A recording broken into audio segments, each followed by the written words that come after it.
Hallelujah.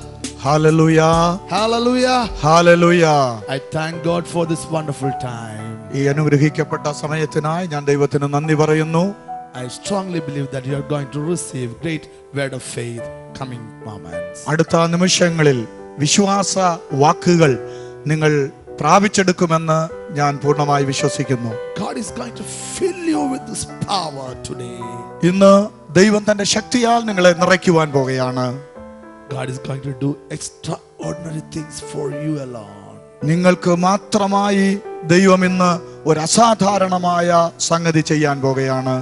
Many may wonder what kind of extraordinary work is going to happen within a 30 or 35 minutes. 30 നിമിഷത്തിനുള്ളിൽ എത്തരത്തിലുള്ള ഒരു അസാധാരണ പ്രവൃത്തിയാണ് എൻ്റെ ജീവിതത്തിൽ സംഭവിക്കാൻ പോകുന്നത് എന്നൊരു പക്ഷേ നിങ്ങൾ ചിന്തിക്കാം. But let me ask you a question. എന്നാൽ ഞാൻ നിങ്ങളോടൊരു ചോദ്യം ചോദിക്കട്ടെ.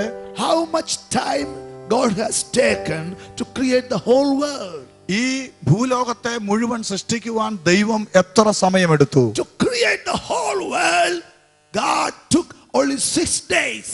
കേവലം 6 ദിവസം കൊണ്ടാണ് ദൈവം ഈ ഭൂലോകത്തെ മുഴുവൻ സൃഷ്ടിച്ചത്.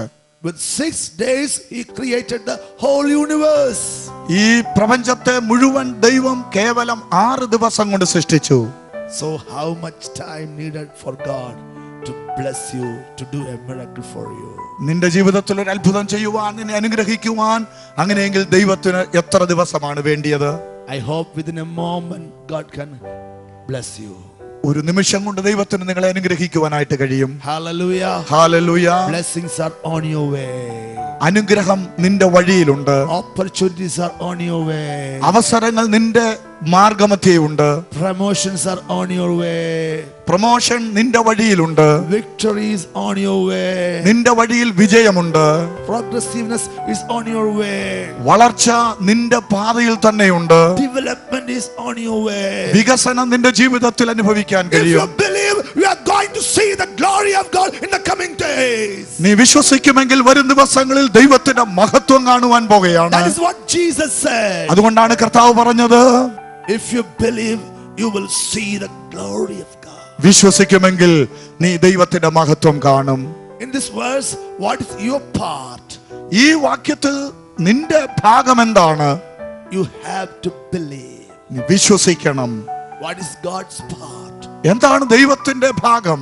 When you believe, God will show you his glory. നാം വിശ്വസിക്കുമ്പോൾ ദൈവം തന്റെ മഹത്വം നമ്മിലൂടെ വെളിപ്പെടുത്തുവാനിടയാകും. I tell you that if you believe, you will see the glory of God. ഞാൻ പറയട്ടെ, നിങ്ങൾ വിശ്വസിക്കുമെങ്കിൽ നിശ്ചയമായും ജീവിതത്തിൽ ദൈവത്തിന്റെ മഹത്വം കാണുവാനിടയാകും. Today I would like to have your attention to a passage, Matthew chapter 14 verse 19 to 36. ഇന്ന് മത്തായി സുവിശേഷം 14 അധ്യായത്തിന്റെ 19 മുതൽ 36 വരെയുള്ള വാക്യങ്ങളിലേക്ക് നിങ്ങളുടെ ശ്രദ്ധയെ ഞാൻ തിരിക്കുന്നു. I don't want to read the whole passage, but I would like to bring out 3 stages from this passage. ഈ വാക്യങ്ങളെല്ലാം വായിക്കുവാൻ ഞാൻ താല്പര്യപ്പെടുന്നില്ല.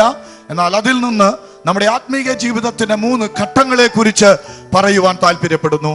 As a believer, you have to go through 3 stages of spiritual life. ഒരു വിശ്വാസി എന്ന നിലയിൽ നമ്മുടെ ആത്മീയ ജീവിതത്തിൽ 3 ഘട്ടങ്ങളിലൂടെ നാം കടന്നു പോകണം. In the beginning of this passage, we see that Jesus feeding 5,000 people with 5 loaves and 2 fishes. ഈ ദൈവവചന ഭാഗത്ത് നാം തുടങ്ങുമ്പോൾ 5 അപ്പവും 2 മീനും കൊണ്ട് 5000 പേരെ പോഷിപ്പിക്കുന്ന ഭാഗമാണ് നാം കാണുന്നത്. But you must understand that it is not the 5 loaves and 2 fishes which the boy brought fed 5,000. ഈ ചെറിയ കുട്ടി കൊണ്ടുവന്ന 5 അപ്പവും 2 മീനും അല്ല ഈ 5000 പോഷിപ്പിക്കുവാൻ മുഖാന്തരമായത്. It is the bread which Jesus blessed fed 5,000. കർത്താവിനാൽ അനുഗ്രഹിക്കപ്പെട്ട വാഴ്ത്തപ്പെട്ട ആ 5 അപ്പവും 2 മീനുമാണ് 5000 പോഷിപ്പിക്കുവാനിടയായി തീർന്നത്. The bread which Jesus blessed is having several peculiarities. കർത്താവിനാൽ വാഴ്ത്തപ്പെട്ട ഈ അപ്പത്തിന് ധാരാളം സവിശേഷതകളുണ്ട്. It is enough for you. അത് നമുക്ക് മതിയായതാണ്. It can fill you. അത് നമ്മെ നിറയ്ക്കുവാൻ പര്യാപ്തമാണ്. It is a medicine for your sickness. അത് നമ്മുടെ രോഗത്തിന് ഒരു ഔഷധമാണ്. It is having wonderful power to overcome problems, overcome situations in the coming days. വരുന്ന നാളുകളിൽ നമ്മുടെ ജീവിതത്തിലെ പ്രതികൂലമായ സാഹചര്യങ്ങളെയും അവസ്ഥകളെയും അതിജീവിക്കുവാൻ തക്കവണ്ണം ഇത് മതിയായതാണ്. Today you are going to receive the word of God. ഇന്ന് നിങ്ങൾ ദൈവത്തിന്റെ വചനം പ്രാപിക്കുവാൻ പോകുകയാണ്. Today you are receiving the bread of life. ജീവന്റെ അപ്പം നിങ്ങൾ ഇന്ന് പ്രാപിച്ചെടുക്കുകയാണ്. Today you are receiving the bread of life. ഇന്ന് നിങ്ങൾ ജീവന്റെ അപ്പമാണ് പ്രാപിച്ചെടുക്കുന്നത്. It will strengthen you.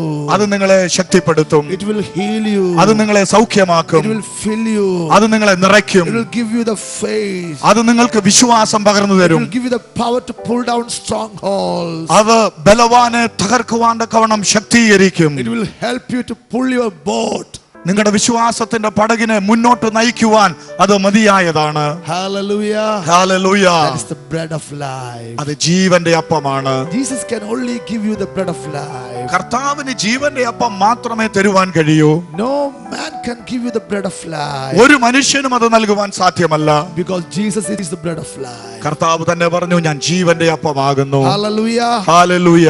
After the miracle of feeding 5,000, ഈ 5000 പോഷിപ്പിച്ച അത്ഭുതത്തിന് ശേഷം he constrained his disciples to go the other side. കർത്താവ് ഈ അത്ഭുതം ചെയ്തതിനു ശേഷം തന്റെ ശിഷ്യന്മാരോട് പടകിൽ കയറി അക്കരയ്ക്ക് പോക എന്ന് അവരോട് പറഞ്ഞു. Jesus is having special concern concerning his disciples. കർത്താവിന് തന്റെ ശിഷ്യന്മാരോട് പ്രത്യേക പരിഗണനയുണ്ടായിരുന്നു. His disciples should not be restrained in a place. ഏതെങ്കിലും ഒരു പ്രത്യേക സ്ഥലത്ത് തന്റെ ശിഷ്യന്മാർ ഒതുങ്ങിപ്പോകരുത് എന്ന് കർത്താവ് ആഗ്രഹിച്ചിരുന്നു. Jesus wants to give them exodus. കർത്താവ് അവർക്ക് ഒരു പുറപ്പാട് ആഗ്രഹിച്ചു. Jesus wants to take them into the other side.